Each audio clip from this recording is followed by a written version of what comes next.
Hello বন্ধুরা, আসসালামু আলাইকুম। আজকে আমরা আইএলটিএস এর স্পিকিং পার্ট নিয়ে কথা বলবো। স্পিকিং পার্টের ভিতরে আবার তিনটি পার্ট রয়েছে: speaking part 1, speaking part 2, speaking part 3। তো আজকে আমরা স্পিকিং পার্ট 1 এর প্র্যাকটিস 1 ক্লাস করব। এভাবে প্র্যাকটিস 1, প্র্যাকটিস 2 ক্লাস আসতে থাকবে স্পিকিং পার্ট 1 এর। দেন স্পিকিং পার্ট 1 শেষ হলে আমরা স্পিকিং পার্ট 2 ধরবো, দেন স্পিকিং পার্ট 3 ধরবো। সো চলুন আমরা স্পিকিং পার্ট 1 এ কোন পয়েন্টগুলো বা কোন সাবজেক্টগুলো থেকে আপনাকে কোশ্চেন করতে পারে আমরা দেখে আসি। এই যে এই পয়েন্টগুলো বা এই সাবজেক্টগুলো থেকে আপনাকে কোশ্চেন করতে পারে। যেমন এখানে আছে home town, accommodation, country, friends, family, housework, children, TV, reading, music, newspaper and magazine, films, ETC. আরও অনেক সাবজেক্ট বা পয়েন্ট আছে। এখানে দেখেন সাইডে আছে হাই। হাই মানে এইগুলা থেকে অনেক বেশি কোশ্চেন হয়। হাইগুলা থেকে অনেক বেশি কোশ্চেন হয়। এখানে আছে মিডিয়াম, এগুলা থেকে একটু কম কোশ্চেন হয়। এবং এখানে আছে লো, এবং এই সাবজেক্টগুলো থেকে একটু কম কোশ্চেন হয়। সো আজকে আমরা ওয়ার্ক অথবা জব নিয়ে ভিডিওটা মেক করতেছি। ওয়ার্ক অথবা জব কিন্তু হাই, এখান থেকে অনেক বেশি কোশ্চেন করা হয়। সো চলুন দেখে আসি এই কোশ্চেনগুলো কীরকম হয়। এগুলো হচ্ছে যে ওয়ার্ক আমাদের সাবজেক্টটা, আর এগুলো হচ্ছে ওয়ার্কের কোশ্চেনগুলা কীরকম টাইপের কোশ্চেন হয় এখানে আপনারা দেখতে পাচ্ছেন। সো চলুন আমরা দেখে আসি এর অ্যান্সারগুলো কীরকম টাইপের হয়। Do you work somewhere? Answer: Yes, I am working as a business analyst in a large IT company. The name of this company is IT Vista and I joined there 2 years ago. আপনি কি কোথাও কাজ করেন? হ্যাঁ, আমি একটি বড় IT কোম্পানিতে বিজনেস অ্যানালিস্ট হিসেবে কাজ করছি। এই কোম্পানির নাম IT Vista এবং আমি সেখানে 2 বছর আগে যোগ দিয়েছিলাম। What do you do for the living? Answer: The job is my main source of income. Apart from that, I work as a part-time consultant in a business organization and do some professional content writing as a freelancer. জীবিকার জন্য আপনি কি করেন? চাকরিই আমার আয়ের প্রধান উৎস। তাছাড়া আমি একটি ব্যবসায়িক সংস্থায় খণ্ডকালীন পরামর্শদাতা হিসাবে কাজ করি এবং ফ্রিল্যান্সার হিসাবে কিছু পেশাদার বিষয়বস্তু লেখা করি। How much time do you spend at your job? Answer: I spend around 8 hours every day in my day job. I get Saturday and Sunday off from this job, which I utilize to spend time with my family. I work about 4 hours as a consultant in another office on Friday and Sunday. Apart from that, my freelancing career requires me 2 hours approximately every night. So on an average, I spend around 9 to 10 hours per day at my job. আপনি আপনার কাজে কত সময় ব্যয় করেন? আমি আমার দিনের কাজে প্রতিদিন প্রায় 8 ঘন্টা ব্যয় করেছি।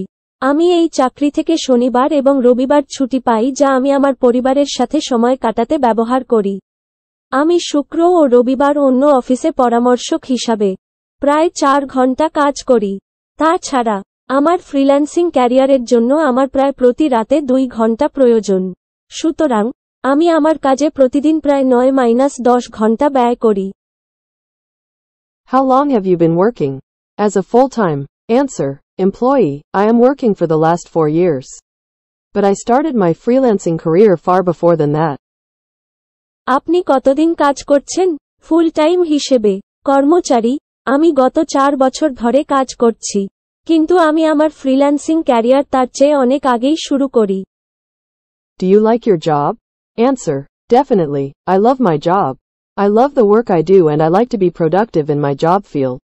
In fact, my job brings me my bread and butter and I am grateful for having a nice job in a prestigious organization. তুমি কি তোমার চাকরি পছন্দ কর? অবশ্যই, আমি আমার কাজ ভালোবাসি। আমি আমার কাজ পছন্দ করি এবং আমি আমার কাজের ক্ষেত্রে উৎপাদনশীল হতে পছন্দ করি। প্রকৃতপক্ষে আমার চাকরি আমাকে আমার রুটি এবং মাখন নিয়ে আসে এবং আমি একটি মর্যাদাপূর্ণ প্রতিষ্ঠানে একটি সুন্দর চাকরি করার জন্য কৃতজ্ঞ। What are you doing these days? Answer: You mean in my office, right? In my office, I am working on requirement creation for a large software and I need to report the progress every day to the team lead.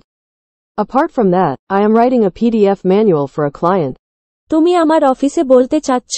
আমার অফিসে আমি একটি বড় সফটওয়্যারের জন্য প্রয়োজনীয়তা তৈরির কাজ করছি এবং আমাকে প্রতিদিন দলের নেতৃত্বের কাছে অগ্রগতি রিপোর্ট করতে হবে। তাছাড়া আমি একজন ক্লায়েন্টের জন্য একটি পিডিএফ ম্যানুয়াল লিখছি। What do you do in a typical day at work?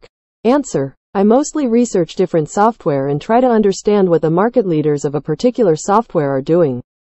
I document their strong and weak points and then call a meeting to describe my findings. Then I take feedback from the developers and other senior managers to finalize my software requirement. I often attend meetings with my CEO and team members to track the progress of a project. কর্মক্ষেত্রে একটি সাধারণ দিনে আপনি কি করেন? আমি বেশিরভাগই বিভিন্ন সফটওয়্যার নিয়ে গবেষণা করি এবং একটি নির্দিষ্ট সফটওয়্যারের বাজার নেতারা কি করছে তা বোঝার চেষ্টা করি। আমি তাদের শক্তিশালী এবং দুর্বল পয়েন্টগুলি নথিভুক্ত করি এবং তারপর আমার ফলাফলগুলি বর্ণনা করার জন্য একটি মিটিং ডাকি। তারপর আমি আমার সফটওয়্যার প্রয়োজনীয়তা চূড়ান্ত করার জন্য বিকাশকারী এবং অন্যান্য সিনিয়র পরিচালকদের কাছ থেকে প্রতিক্রিয়া গ্রহণ করি। আমি প্রায়ই একটি প্রকল্পের অগ্রগতি ট্র্যাক করার জন্য আমার সিইও এবং দলের সদস্যদের সাথে বৈঠকে যোগদান করি। What responsibilities do you have? Answer: Well, I work as a business analyst in a large software company and my responsibilities include understanding and documenting the requirements of the clients, competitor analysis, market research. Then converting the requirements for the programmer, tracking the project, updating the CEO about the progress, collaborating with the developers, communicating the clients for further changes, testing the software from a high level and making sure that the software is delivered to the clients before deadline. আপনার কি দায়িত্ব আছে? ঠিক আছে, আমি একটি বড় software কোম্পানিতে একজন ব্যবসায়িক বিশ্লেষক হিসাবে কাজ করি এবং আমার দায়িত্বগুলির মধ্যে রয়েছে ক্লায়েন্টদের প্রয়োজনীয়তা বোঝা এবং নথিভুক্ত করা, প্রতিযোগী বিশ্লেষণ, বাজার গবেষণা, তারপর প্রোগ্রামারের প্রয়োজনীয়তাগুলি রূপান্তর করা, প্রকল্পটি ট্র্যাক করা, অগ্রগতি সম্পর্কে সিইওকে আপডেট করা, বিকাশকারীদের সাথে সহযোগিতা করা, আরও পরিবর্তনের জন্য ক্লায়েন্টদের সাথে যোগাযোগ করা, উচ্চ স্তর থেকে সফটওয়্যারটি পরীক্ষা করা এবং নিশ্চিত করা যে সময়সীমার আগে ক্লায়েন্টদের কাছে সফটওয়্যারটি পৌঁছে দেওয়া হয়েছে। Why did you choose that kind of work? Answer: Well, being a business analyst was not my initial career plan. I started my career as a programmer.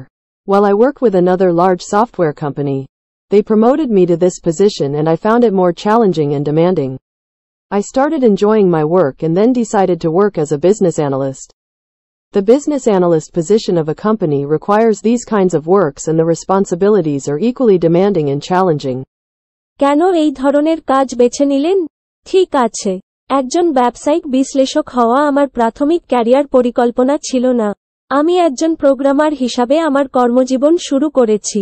আমি অন্য একটি বড় সফটওয়্যার কোম্পানির সাথে কাজ করার সময় তারা আমাকে এই অবস্থানে উন্নীত করেছিল এবং আমি এটিকে আরও চ্যালেঞ্জিং এবং চাহিদাপূর্ণ বলে মনে করেছি। আমি আমার কাজ উপভোগ করতে শুরু করি এবং তারপরে একজন ব্যবসায় বিশ্লেষক হিসাবে কাজ করার সিদ্ধান্ত নিয়েছিলাম। একটি কোম্পানির ব্যবসায়িক বিশ্লেষক অবস্থানের জন্য এই ধরনের কাজ প্রয়োজন এবং দায়িত্বগুলি সমানভাবে দাবি করা এবং challenging. Did you have to do any training or study for this job? Answer: Computer science was my major at my university and this is a must to start a career as a software programmer. After I worked on many software development projects for about 2 years, I was promoted to the business analyst job position. So I would say my education and university level and job experiences for about 2 years as a developer were required for this job position. Apart from that, I had to complete 2 comprehensive training sessions before I started working in this position. এই কাজের জন্য আপনাকে কি কোনো প্রশিক্ষণ বা পড়াশোনা করতে হয়েছে? উত্তর: আমার বিশ্ববিদ্যালয়ে কম্পিউটার সায়েন্স আমার প্রধান ছিল এবং এটি একটি সফটওয়্যার প্রোগ্রামার হিসাবে ক্যারিয়ার শুরু করার জন্য আবশ্যক। আমি প্রায় 2 বছর ধরে অনেকগুলি সফটওয়্যার উন্নয়ন প্রকল্পে কাজ করার পরে আমি ব্যবসায় বিশ্লেষকের চাকরির পদে উন্নীত হয়েছিলাম। তাই আমি বলবো বিশ্ববিদ্যালয় পর্যায়ে আমার শিক্ষা এবং একজন ডেভেলপার হিসেবে প্রায় 2 বছরের চাকরির অভিজ্ঞতা এই চাকরির পদের জন্য প্রয়োজন। তাছাড়া এই পদে কাজ শুরু করার আগে আমাকে 2টি ব্যাপক প্রশিক্ষণ সেশন সম্পন্ন করতে হয়েছিল। Is there anything you don't like about your job? Answer: I would say I enjoy most of the responsibilities I have in this job position. However, the part one least enjoy is the pressure I have to take to finish a project before a deadline. Sometimes the time estimation is to perfect due to various facts, but that's something the CEO and the clients are adamant to listen to. Once a deadline is fixed, they want to have it religiously followed. Besides, I often need to cancel my family programs and work in the office during holidays. This is another part one do not like since it damages my family and personal life. আপনার কাজ সম্পর্কে আপনি পছন্দ করেন না এমন কিছু আছে কি? আমি বলবো যে আমি এই চাকরির অবস্থানে থাকা বেশিরভাগ দায়িত্ব উপভোগ করি। যাই হোক, আমি যে অংশটি কম উপভোগ করি তা হলো একটি সময়সীমার আগে একটি প্রকল্প শেষ করার জন্য আমাকে চাপ নিতে হবে। কখনো কখনো সময়ের অনুমান বিভিন্ন তথ্যের কারণে নিখুঁত হয়, তবে এটি এমন কিছু যা সিইও এবং ক্লায়েন্টরা শুনতে অনড়। একবার একটি সময়সীমা স্থির হয়ে গেলে তারা এটি ধর্মীয়ভাবে অনুসরণ করতে চায়। এছাড়াও আমাকে প্রায়ই আমার পারিবারিক প্রোগ্রাম বাতিল করতে হয় এবং ছুটির দিনে অফিসে কাজ করতে হয়। এটি আরেকটি অংশ যা আমি পছন্দ করি না, কারণ এটি আমার পরিবার এবং ব্যক্তিগত জীবনের ক্ষতি করে। Was it easy to get this job? Answer: well, it's hard to say. As I told you, I started my career as a software developer and then was promoted to this current job position. Probably the CEO of that company considered me as a deserving candidate for this position. Then I joined another company in this same job position and I went through a rigid interview session. So I would say this is a tough job to get, but in my case, that was comparatively easier. এই কাজ পাওয়া সহজ ছিল? ভালো। এটা বলা কঠিন। আমি আপনাকে বলেছিলাম যে আমি একজন সফটওয়্যার বিকাশকারী হিসাবে আমার কর্মজীবন শুরু করেছি এবং তারপরে এই বর্তমান চাকরির অবস্থানে উন্নীত হয়েছি। সম্ভবত সেই কোম্পানির সিইও আমাকে এই পদের জন্য একজন যোগ্য প্রার্থী হিসেবে বিবেচনা করেছেন। তারপরে আমি এই একই চাকরির অবস্থানে অন্য কোম্পানিতে যোগদান করি এবং আমি একটি কঠোর ইন্টারভিউ সেশনের মধ্য দিয়ে গিয়েছিলাম। তাই আমি বলবো এটি পাওয়া একটি কঠিন কাজ, কিন্তু আমার ক্ষেত্রে এটি তুলনামূলকভাবে সহজ ছিল।